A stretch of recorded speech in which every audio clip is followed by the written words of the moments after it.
Okay, so in the last tutorial, we were able to build a cool cover, and we were able to build a little place so that a little like cover for the front, if you may, for some of these ports. But now we're going to extrude this forward. So let's do that now.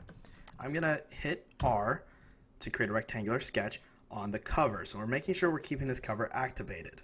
Okay. Now, I'm going to make sure that this is the proper measurements, going 63 meters this way and upwards 15 millimeters, because I know this is 5 millimeters in height, and I know that this part is 10 millimeters. I can make some guidelines here, but right, some construction lines. I know that this line is total 15 millimeters. I know that this is 63 millimeters long already, right? Now, to make this a little better, we're gonna make a 10 millimeter width here as well. Okay, so we're gonna get two little corner pieces here, all right, and we're gonna combine that with this in a second. But we're going to pull those out using the Q key. I need to pull it out, I would say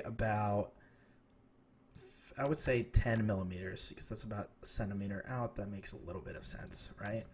Now, you're going to see what we're going to do in a second. I'm going to pull this down. So I'm going to create more squares here. And I'm just using the R key, and I'm using these guidelines. You don't have to be so thorough with your measurements once you start getting into it, because you're going to start seeing these guidelines more, right? That's how I'm going a little bit faster with this.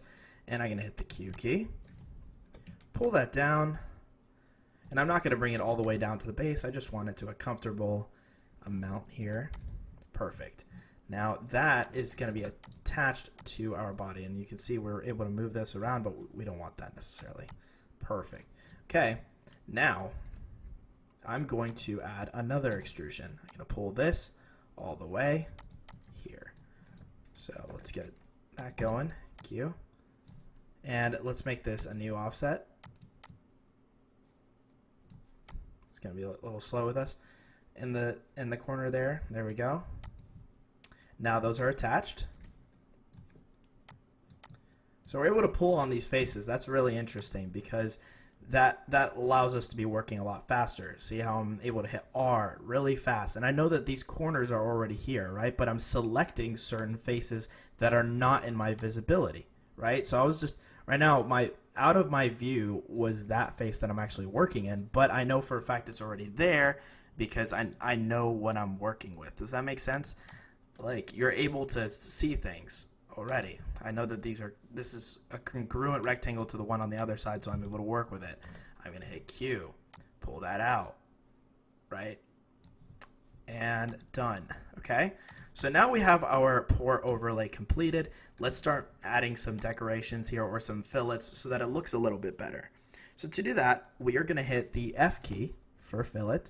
So let's hit F and fillet that in. I always go with about 5 millimeters. It's a safe amount for the printer that I'm working with to do. So let's do that. 5 millimeters on this corner, 5 millimeters on this corner here. Make sure they're all the same, because you don't want it to look weird. And I'm going to pull that down 5 millimeters. Notice how it's going to get the entire edge too. It's not going to just get certain parts. It's going to get the whole thing. We're going to do the same over here. And you may get certain errors when you're working with fillets, right? You may not see that certain parts are unable to be filleted. That's okay. Just ignore it and move on to another fillet point. You know, you won't be able to win them all. I'm going to do the same thing here. 5 millimeters. 5 millimeters here. Okay. Oh, as you can see, we got ourselves an error. That is okay, because it's in that tight corner there. It's all right. We don't have to put that there. We can just leave it on the end as a stylistic standpoint. Now that is completed, all right, we have an overlay. We need our boxes our ports are in the back, right? So that we can have an HDMI cable coming out, and that we can have our micro USB. So let's do that, all right? Now we're going to stop working with the cover, and we're going to start working in the base again. So select that using the dot, okay? And we need to make some holes back here. So let's orientate ourselves in the back. And now we don't need to be very specific where these holes are, but I know for a fact that I'm going to want them a little bit out. So I'm going to pick 45 millimeters as a guiding length, and I'm going to pick the center of this, which I know for a fact this is a 5 plus, this is a 40 millimeter height here, so I'm going to make that 20, right? So that's the midpoint. And know your measurements when you're working in this. It makes it a lot easier. I know that this is a 40 millimeter rectangle, so that's the midpoint of it. And you can check if you measure, but I'm going really fast with this here, right? Just with my document on the side. Now, we're going to make this a guiding rectangle, okay? And we're going to make the first port our micro USB port. So to do that, we're going to make a circle using the C key, and we're going to make this a 13 millimeter diameter hole, just because I know for a fact that that's how big the actual cable it needs to be, or that's how big the hole needs to be for the cable to fit through. I'm going to make that an 18 millimeter circle on the outside. You'll see why in a second, because I'm going to make it protruding. Okay, now we have that. So we're going to go on to making the HDMI port, right, and extrude them both at the same time so they're the same length. It'll make it a lot faster. So the HDMI port needs to be a little bit farther from this, so let's make it another 45 millimeters away. And using a line, using the L key, we can create a construction line.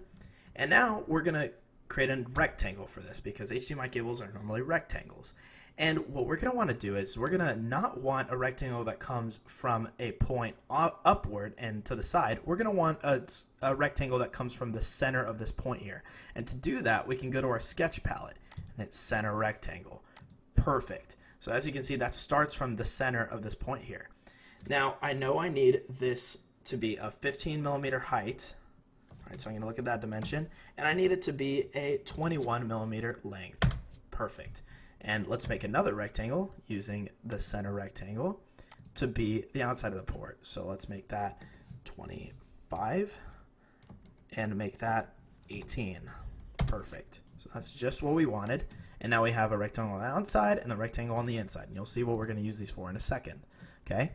I'm going to click the rectangle on the inside and the circle on the inside here. And I'm going to select them both using the Shift key. Now what I'm going to do is hit Q. And I'm going to pull it back. Reason being, and let's take this cover off here using the visibility. I know for a fact that if I pull these through, it's going to cut. All right, perfect. We're going to cut operate here, and we're going to hit OK. And that's fair, okay? Now, we want to access that sketch again, right? Now, to do that, we can go into our Explorer here, and we can go, actually, we're going to want the Explorer for the base. Go back to our sketch here. Look how that pops up, right? So we're going to want to interact with that sketch again, double click. And now we're going to want to pull out these. So let's do that. We're going to shift select those, pull those out. And you're going to pull those out 5 millimeters, okay? So once I hit OK,